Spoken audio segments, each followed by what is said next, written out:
लोग उन्हें mother Teresa के नाम से जानते हैं। जब भी उनका नाम आता है तो बताया जाता है कि वो करुणा, दया और सेवा भाव की प्रतिमूर्ति थी। उन्हें शांति का नोबेल पुरस्कार मिला और कांग्रेस सरकार ने उन्हें भारत रत्न का सम्मान दिया। लेकिन क्या आप जानते हैं कि जिस महिला को मदर यानी माँ बताकर हजारों वर्ष पुरानी भारतीय सभ्यता पर थोपा गया, उसका असली चेहरा क्या था? आगे जो बातें हम आपको बताने जा रहे हैं उन्हें हमने मदर टेरेसा के साथ काम कर चुके डॉक्टर अरूप चैटर्जी के हवाले से लिया है। अरूप चैटर्जी ने कलकत्ता और देश के अलग अलग इलाकों में मदर टेरेसा और उनके मिशनरीज ऑफ चैरिटी के काम को बहुत निकटता से देखा था और जो कुछ उन्होंने देखा उसके बाद उनका मोह भंग हो गया। उन्होंने अपने अनुभवों पर 2 पुस्तकें लिखी जिनके नाम है Mother Teresa the untold story और Mother Teresa the final verdict. इन पुस्तकों में उन्होंने टेरेसा की काली दुनिया के बारे में ढेरों अकाट्य तथ्य रखे हैं। भारत में आए दिन आप गरीबों के इलाज के नाम पर अंधविश्वास और धर्मांतरण का जो खेल देखते हैं, उसकी शुरुआत टेरेसा ने ही की थी। वे गरीबों का इलाज जादू टोने से करती थी। लोगों को बताया जाता था कि उनकी बीमारियों का कारण हिंदू देवी देवता हैं। टेरेसा दुनिया भर से गरीबों के नाम पर फंड लाती थी, लेकिन कलकत्ता में उन्होंने एक भी ढंग का अस्पताल नहीं बनवाया। टेरेसा की संस्था मिशनरी ऑफ चैरिटी के सेंटर्स में गरीबों पर नई दवाइयों के परीक्षण कराए जाते थे, यानी मजबूर लोगों को गिनी पिग बनाया जाता था। कई बार उन लोगों की मौत हो जाया करती थी। टेरेसा कहती थी कि जीसस ने उन्हें अपने पास बुला लिया। लेकिन वर्ष 1991 में मदर टेरेसा खुद बीमार हुई तो अमेरिका के कैलिफोर्निया के अस्पताल में जाकर इलाज करवाया। टेरेसा के सेंटर जीवन से अधिक मृत्यु की जगह बन गए थे। वहां लाए जाने वालों को मरने के लिए छोड़ दिया जाता था।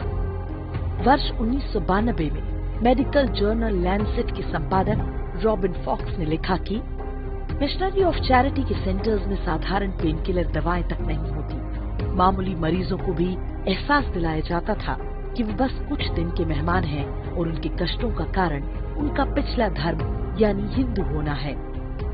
उपचार न मिलने के कारण हर दिन बड़ी संख्या में लोगों की मौत होती थी, जबकि उन्हें सामान्य दवाओं और देखभाल से ठीक किया जा सकता था।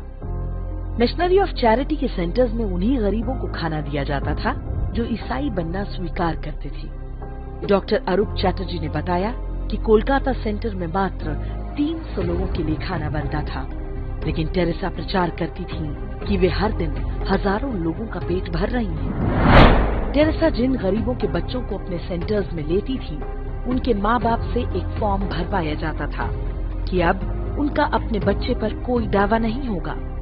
कुछ को यूरोप भेज दिया जाता था, जिनका बाद में कोई रिकॉर्ड नहीं मिला।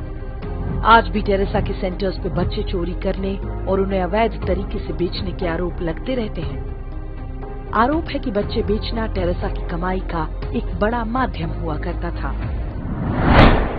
वर्ष 1992 में टेरेसा ने खुद दावा किया कि मैंने अब तक 29,000 हिंदुओं को ईसाई बनाया है। ये सारा काम मानवता और सहायता की आड़ में किया गया। उस दौर में देश में कांग्रेस और वामपंथी दलों की सरकारें हुआ करती थीं, जो टेरेसा के मिशनरी नेटवर्क को भरपूर सहायता दिया करती थीं। उनके अवैध कामों पर कभी कोई रोक टोक नहीं की गई। पादरी डोनाल्ड मगवायर मदर टेरेसा का आध्यात्मिक सलाहकार हुआ करता था। उस पर 11 साल के एक लड़के की यौन शोषण का आरोप लगा, लेकिन टेरेसा के समर्थन से वो छूट गया। टेरेसा एकमात्र ऐसी भारत रत्न है जिन्होंने देश को तोड़ने का षड्यंत्र भी रचा था। पूर्वोत्तर के राज्यों में अलगाववाद का बीज टेरेसा नाम की इस कथित संत ने ही बोया था। वे नॉर्थ ईस्ट को अलग ईसाई देश बनाना चाहती थी। उनका मानना था कि यीशु के निकट आने के कारण भारत सरकार वहां के लोगों की दुश्मन बन गई है। इंदिरा गांधी ने टेरेसा की गतिविधियों को सबसे अधिक बढ़ावा दिया। परिणाम ये हुआ कि जब इंदिरा गांधी ने देश में आपातकाल लगाया तो उनके समर्थन में सबसे पहले टेरेसा का बयान आया। दुनिया के सबसे भ्रष्ट तानाशाह टेरेसा की मिशनरी ऑफ चैरिटी को सबसे ज्यादा फंड दिया करते थे। हथियार कंपनियां और ड्रग्स तस्कर भी टेरेसा को खूब चंदा देते थे। इनका बड़ा हिस्सा भारत में लोगों को लालच देकर ईसाई बनाने के लिए इस्तेमाल हुआ। टेरेसा भारत में रहती थी, लेकिन अपना सारा पैसा वो वेटिकन के बैंकों में रखा करती थी। मरने के बाद भी उनका ये पैसा भारत नहीं आया।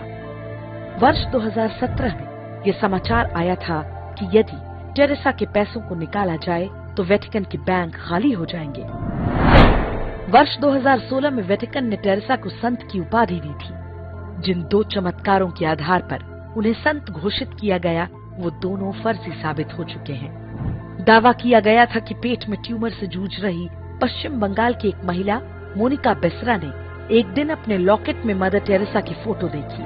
उसके बाद उसका ट्यूमर पूरी तरह ठीक हो गया। लेकिन जिन डॉक्टर्स ने मोनिका बेसरा का इलाज किया था, उनका कहना है कि टेरेसा की मृत्यु के कई साल बाद भी मोनिका दर्द सहती रही थी। इस दौरान वो लगातार दवाएं लेती रही। दूसरा दावा ब्राजील के एक व्यक्ति के बारे में किया गया था। बाद में वो भी फर्जी निकला। टेरेसा के अंधविश्वासों की कहानी यहीं खत्म नहीं होती। वे अपने हर प्रवचन में बताती थीं कि सूरज धरती के चक्कर लगाता है। एक बार इंटरव्यू में पूछा गया तो कहा, बाइबल में लिखा है इसलिए यही सही है। टेरेसा आधुनिक विज्ञान की बातों को मानने के बजाय बाइबल में लिखी मूर्खतापूर्ण और दकियानुसी बातों को ही मान्यता देती रही। यह विडंबना ही है कि साधु संतों और विदुषियों के देश भारत में एक ढोंगी को इतना मान सम्मान दिया गया, सिर्फ इसलिए क्योंकि वो ईसाई थी और उसके सिर पर विश्व के शक्तिशाली देशों का हाथ था।